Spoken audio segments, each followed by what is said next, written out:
Angela with One Community. We have the pleasure of sitting here with Kimber Lanning, who is going to tell us all about who she is and what she does.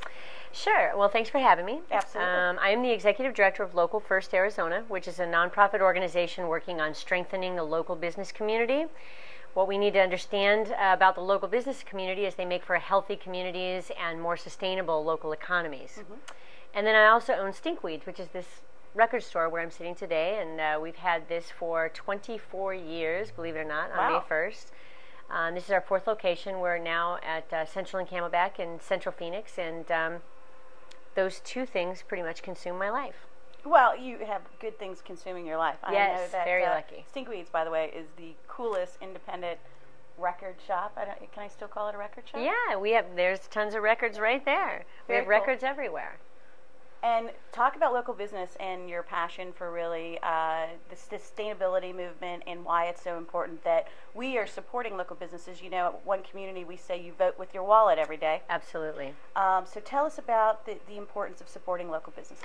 Sure. Well, when you use the word sustainability, a lot of people automatically think about the environment. Mm-hmm. But we're actually working on economic sustainability, which is helping people understand that every dollar they spend goes toward building either a better community or a worse and more defunct community. Okay. So helping people understand that if they choose to shop at a locally owned business or support a local restaurant, 3 times more of those dollars stay and recirculate in the local community, and those dollars go and they create an additional tax base, they create additional revenue, they create additional jobs.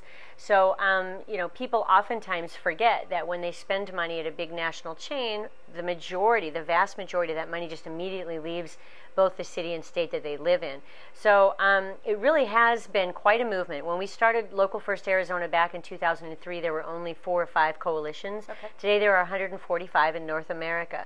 So people are really recognizing the fact that we can't consume goods manufactured on the other side of the world and simultaneously maintain our quality of life. If we want to outsource all the jobs, then nobody here has a job, so it doesn't matter if the stuff is cheap. It can't be cheap enough. You still can't afford it. So understanding the cycle of economics has been an important piece of what we do. And I think, you know, the local food movement is really kind of paving the way. People are loving farmers markets, getting back to their roots, and it really has a lot to do with creating social environments that make people proud to call a place home. And so it really is, at the end of the day, about building a stronger sense of community as well. Absolutely, and absolutely. Having a personal relationship. When I come into Stinkweeds, you know what my tastes are. You know, I have people who grew up in Arizona, moved away. They still send me $50 a month and say, pick out what you think I'd like, because they know that I know their taste. And there might be a month that goes by that there's nothing for them, or there's only 1 or 2 things for them, but then there might be a month where there's a ton of stuff. So they just trust me and know that I'll send them what they want, and that kind of personalized service is critical. Absolutely. Mm-hmm. Well, it's good to know that people are in good hands when they send you yes. their $50. So, yes. Kimber, we are very fortunate over here at One Community. We have a strong collaborative partnership with Local First. Talk to the folks out there about what this partnership means to you and to Local First. Well, I think that the entire Local First movement needs to be as diverse as possible at every turn. The entire community needs to be engaged, and a big piece of that, obviously, is One Community and the work that you're doing in the gay and lesbian community. We've been partners since the first day. And obviously, a lot of locally owned businesses out there are members of yours and members of ours, and that partnership only strengthens the ties between us. I absolutely agree, and I think what's so wonderful is that we have been so collaborative, and I really think that there are other organizations that look at the partnership that we have and are realizing that having a collaborative way of looking at whatever you're doing, number one, is better for the organization, but it is, again, going back to building a stronger sense of community. We had the pleasure of collaborating on the multicultural conversation with the candidates for mayor. Which was amazing. Well, another fine example of bringing together 22 community partners from, you know, all types of diverse backgrounds, and the fact that when we all come together, we really can make a difference. And we can have a conversation about sustainability, and we can have a conversation about how we build a stronger sense of community and how we take Arizona into the future. Absolutely, and I think one of the things that really has been a stumbling block for Arizona and Phoenix in particular, is because everyone came from somewhere else. So oftentimes there's a really easy opportunity to just simply pass the buck.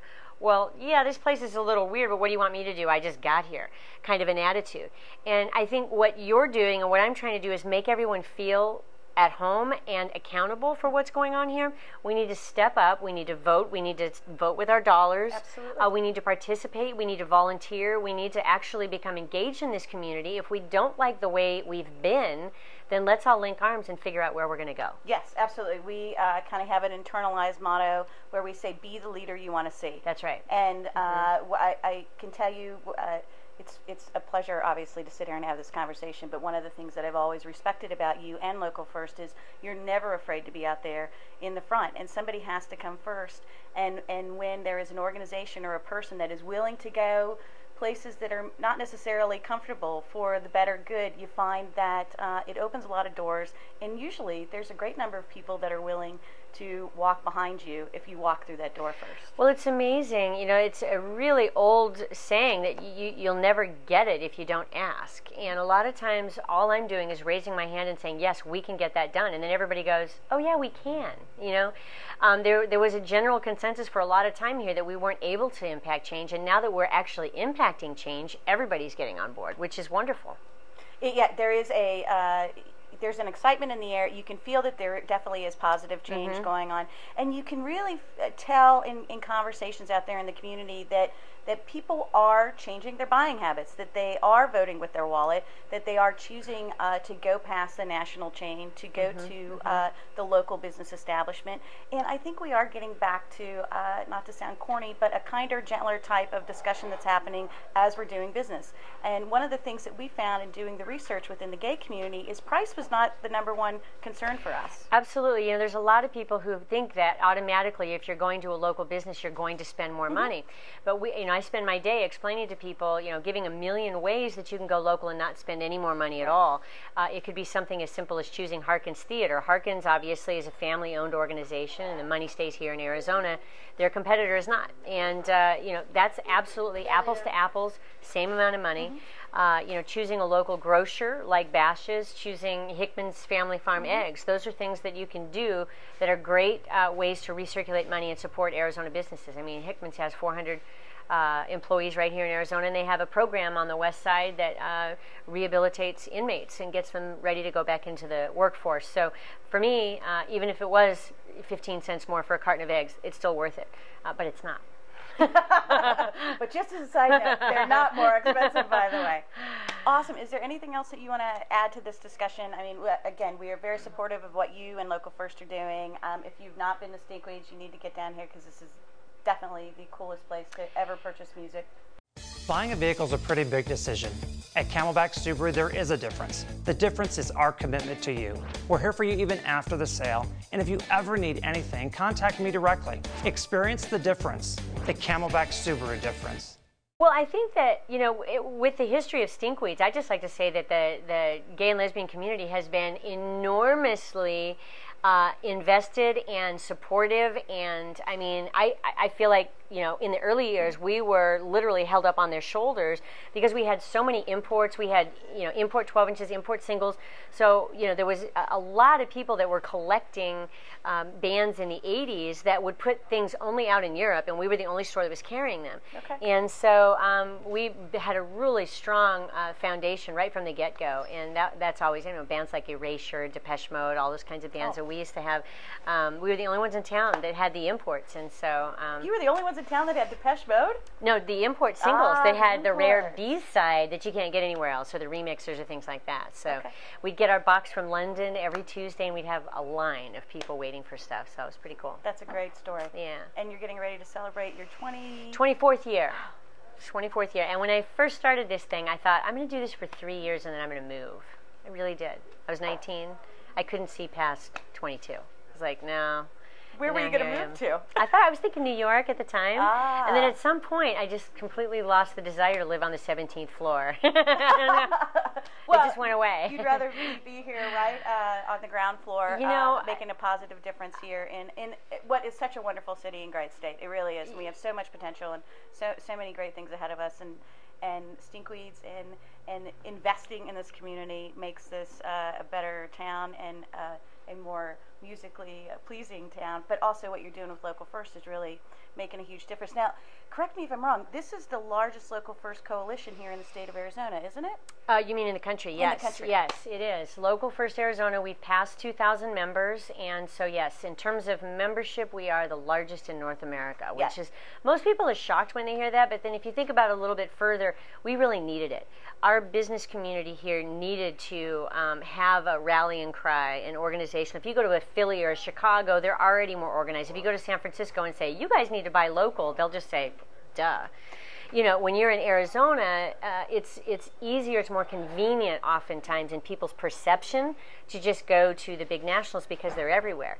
You have to make more of an effort to look and find the little guy. Once you lock into this, the lifestyle of finding the local cool businesses, you're like, oh, they're everywhere. And it's not more expensive, and it's not more inconvenient. In fact, sometimes it's much more convenient to go to the local place. You know, we've become accustomed to parking a half mile away and trekking through a hot parking lot. You know, we think that's convenience. Not so much. Right. So I think that's why we have rocketed up to the size that we are. And when you look at the state of Arizona and you talk about a Philly or a Chicago where the cities are much more established, do you think that it's been tougher for the local movement to kind of catch on because we're such a young state? Part of that is definitely true. If you looked at the number of, say, local businesses in Chicago that have more than 100 employees, and then compare that with how many locally owned businesses in Arizona have more than 100 employees, we just don't have that kind of manpower. We don't have that kind of old school business community that has power. We have some, and they are highly engaged, but think about the growth of the national chain model. Mm-hmm. And when it really started to take hold and thrive was right when we hit our growth period. Okay. Coupled with the fact that we were a market that was, we're a melting pot. Everyone came from somewhere else. So the chain store model thrives in this community because we don't have the same sort of loyalties you would find in a Philly or a Chicago. Right. So those types of things made them even come wilder and faster. So we had to work harder to strengthen and bolster up the local business community here, but I believe it's happening. I mean, I don't know if you saw the list that the Phoenix Chamber put together of businesses that were asking the legislature to vote down those 5 immigration laws. That was an incredible list of Arizona companies and Arizona headquartered companies. So that was an achievement in itself. Well, we have a responsibility as business owners and as constituents to be invested and to be involved. And if you get the chance, always think and buy local first. And if you don't know who's locally owned, go to Local First Arizona. There are 2,000 businesses across the state that are members of LFA. And as always, it is a pleasure. Thank you. Thank you. Mm-hmm.